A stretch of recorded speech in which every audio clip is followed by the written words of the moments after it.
Am avut primul contact sexual. Eu îi salut, eu este Paul și azi facem un am-nam puțin mai interesant. Adică de fiecare dată când vă răspund la întrebările de pe Instagram cu nu, va trebui să mâncăm din aceste aripioare picante combinate cu acest sos tabasco, care este cam picant. Dacă vă plac lucrurile ce gen, nu uitați, dați un buton de subscribe, un share și un follow pentru că vă foarte, foarte mult. Și hai să începem cu întrebările la Branau. No, începem cu prima întrebare de la Adi Precu. Am furații gări de la părinți fără ca ei să știe. Idei fun. Ar trebui să începem cu sosulețul ăsta frumos. Tabasco. Bă, dar n-am luăm sos. Trebuie să n-am. Care să înceapă, vrei să încep eu, să încep eu? Nu, ia, invitat special. Ești aici, omul casă, ia frumos. Dar n-am precedat la început.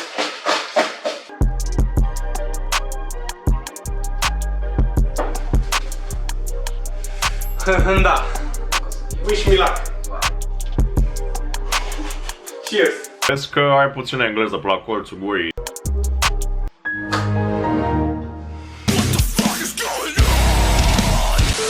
Eu, în general, nu mănânc picant. Who the fuck asked? Da.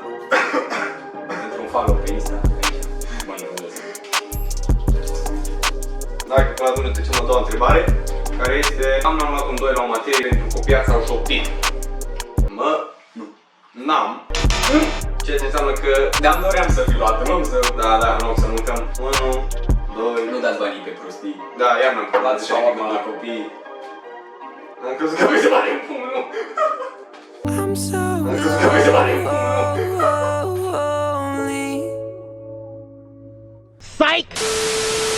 Am consumat legale. În fiecare zi, numai cu legale. FBI, open up! Apoi bă, tu matele e cu un am, dar pe Ca să mâncăm, cum?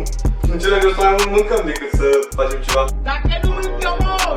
Dați like, pentru că dacă strângem la videoclipul acesta 50 de like-uri o să cumpăr Carolina Reaper, care este de 50 de ori mai picant decât ăsta.